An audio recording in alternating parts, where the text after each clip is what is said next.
Start करते हैं big O notation से, जो कि हमें वर्स्ट केस कॉम्प्लेक्सिटी देती है और वाइडली सबसे वाइडली यूज यही होती है। तो हम कब बोलते हैं कि एक फंक्शन जो है वो big O of another function है? व्हेन डू वी से कि f of n equal to big O of g of n? हम तब बोलते हैं जब एफ ऑफ एन की वैल्यू हमेशा छोटी आने वाली है या फिर इक्वल टू आ सकती है for all n greater than equal to n not and c greater than zero. तो ये बस थियोरेटिकल टर्म्स हैं जो हमने पहले पढ़ी हुई हैं, तो समझने में दिक्कत नहीं आएगी। और एक नोट करने वाली बात यह है कि एन जो है वो हमेशा काफ़ी हम लार्ज लेने वाले हैं, मतलब टेंडिंग टू इनफाइनाइट। एन काफ़ी लार्ज वैल्यू के लिए हम ये चीज़ें एनालाइज करते हैं। लेट्स से हमारे पास एक एफ ऑफ एन था जो ऐसा दिखता था, और हमारे पास दूसरा फंक्शन था जी ऑफ एन, वो ऐसा कुछ था। तो हम ये देख सकते हैं ये जी ऑफ एन है, तो हम ये देख सकते हैं कि इस पॉइंट से पहले तो जी ऑफ एन छोटा था एफ ऑफ एन से, लेकिन इस पॉइंट के बाद हमेशा जी ऑफ एन बड़ा होने वाला है एफ ऑफ एन से। लेट्स से ये पॉइंट है एन नॉट। तो ये कंडीशन हम बस एक बार दिखाना चाहते थे कि एक पॉइंट ऐसा मिल जाए, हमें एक पॉइंट ऐसा मिल जाए जिसके बाद जितने भी एन हो, उस केस में हमारा जो जी ऑफ एन है वो ग्रेटर देन इक्वल हो इससे। ठीक है, इस केस में हमेशा ग्रेटर होने वाला है, इस पॉइंट पे ये इक्वल होगा। हम ये बोल सकते हैं इस केस में कि एफ ऑफ एन जो है वो order of g of n है। अब इसका एक एग्जांपल ले लेते हैं।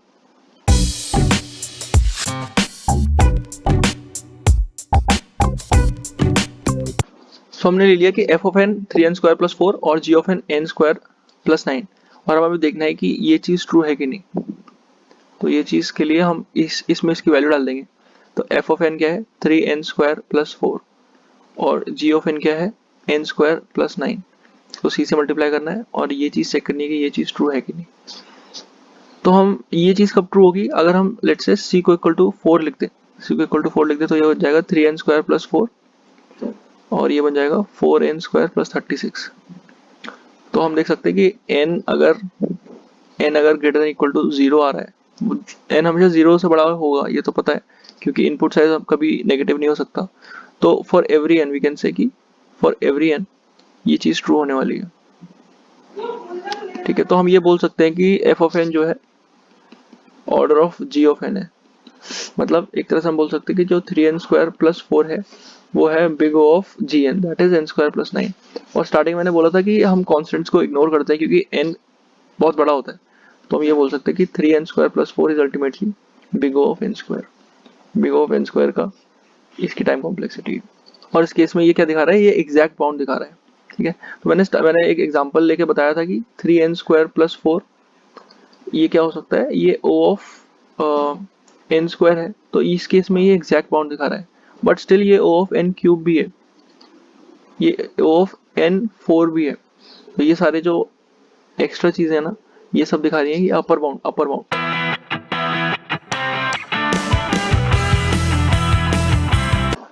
तो हमने लास्ट एग्जांपल में देखा था कि एग्जैक्ट बाउंड का big O notation exact bound कैसे दे रहा था। तो इस केस में हम देखते हैं कि big O notation upper bound भी दे सकता है। तो हम इस केस में हम फाइनली ये प्रूव करेंगे कि जो n² + 3 है वो बिग O ऑफ n² भी है। हमें ये तो पता है कि एग्जैक्ट बाउंड क्या है उसका, इसका होगा n + 3 का एग्जैक्ट बाउंड क्या है n, राइट। तो ये O ऑफ n तो है ही, तो ये है एग्जैक्ट बाउंड, बट स्टिल ये O ऑफ n² भी है। हम यही प्रूव कर सकते हैं ये O ऑफ n³ भी है। हम ये प्रूव करने की कोशिश करते हैं। तो ये प्रूव करने के लिए हमने एक कंडीशन देखी थी कि f of n should follow this thing.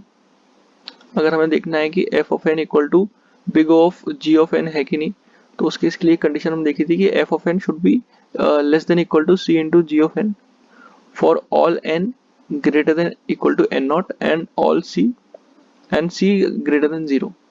तो वैल्यूज पुट कर देते हैं 4n² + 3।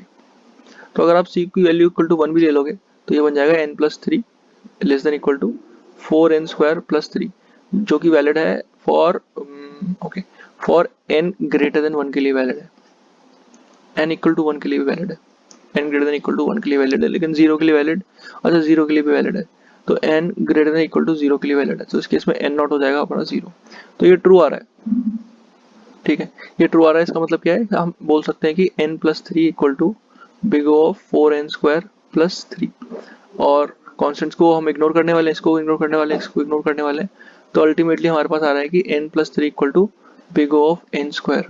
Big O of n² आ रहा है, इसका मतलब ये क्या है, ये एग्जैक्ट बाउंड नहीं है, एग्जैक्ट बाउंड नहीं है ये चीज़, बट स्टिल ये अपर बाउंड है। तो बिग ओ नोटेशन दोनों चीज़ों को रिप्रेजेंट करने के लिए यूज में आता है।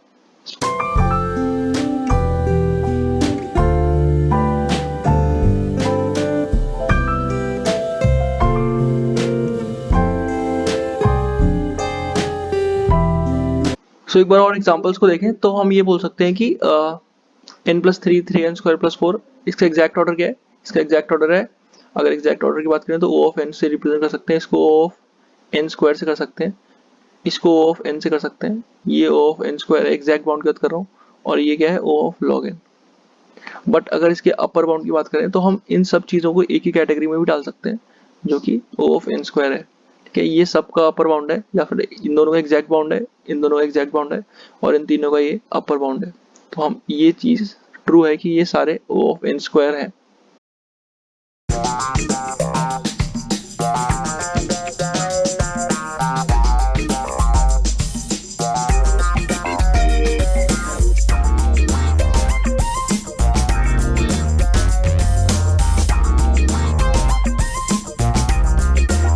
तो नेक्स्ट हम देखते हैं कि बिग ओमेगा नोटेशन क्या होते हैं।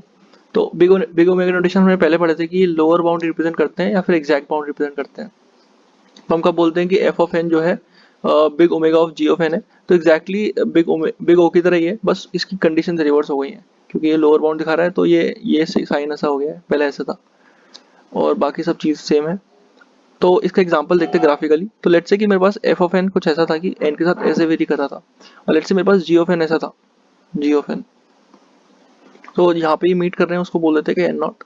तो आप देख सकते हो कि आफ्टर एन नॉट हमेशा एफ ऑफ एन बड़ा होने वाला है जी ऑफ एन से। तो इसका मतलब हम बोल सकते हैं कि f of n equal to omega of big omega of g of n.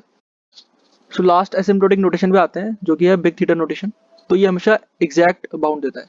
तो लेट्स से मेरे पास एक फंक्शन है एफ ऑफ एन, और एक दूसरा फंक्शन है जी ऑफ एन। तो मैं कब बोल सकता हूँ कि f of n equal to big theta of g of n? मैं तब बोल सकता हूँ जब एफ ऑफ एन की वैल्यू हमेशा c1 into g of N और c2 into g of N के बीच में ही रहे, और c1 और c2 कॉन्स्टेंट्स हैं जो कि पॉजिटिव है। तो लेट्स से कि मेरे पास एक ये लाइन रिप्रेजेंट कर रही है c1 into g of n को, लेट्स से ये लाइन रिप्रेजेंट कर रही है c2 into g of n को। तो आप देख सकते हो कि इस पॉइंट के बाद, इस एन नॉट के बाद हमेशा फंक्शन जो है इन दोनों फंक्शंस के बीच में, एफ ऑफ एन हमेशा जी ऑफ एन के बीच में रहने वाला है, मतलब c1 into g of N और c2 into g of N के बीच में ही रहने वाला है। तो इस केस में हम कहते हैं कि f of n equal to theta of g of n. तो इस पे एक एग्जांपल कर लेते हैं।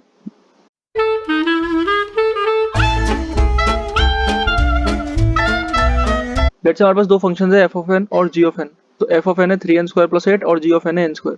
तो हम डायरेक्टली बता सकते हैं इसका ऑर्डर क्या होने वाला है, इसका ऑर्डर होने वाला है n² का। ठीक है, अब हम देखते हैं इसको कैसे प्रूव करेंगे कि ये थीटा ऑफ n² है, एवरेज केस इसका n² है। तो इसके लिए हमें चाहिए होता है कि c1 into g of n n² is less than equal to f of n is less than equal to c2 into g of n. तो हमें c1 और c2 पिक करने हैं, c1 को हम पिक कर सकते हैं 1, और c2 को हम पिक कर सकते हैं क्या 4 पिक कर सकते हैं। तो उसके लिए ये ट्रू होना चाहिए। तो अगर c1 c2 की वैल्यू रख दिया तो हो जाएगा n² less than equal to 3n² + 8 less than equal to 4n²। तो अगर मैं इसमें n की वैल्यू लेट्स सपोज 2 लेता हूँ, तो आने वाली चीज़ों के लिए हमसे ट्रू होना चाहिए। तो हम इसके थ्रू बोल सकते हैं कि एफ ऑफ एन जो है मतलब 3n² + 8 that is equal to theta of n²।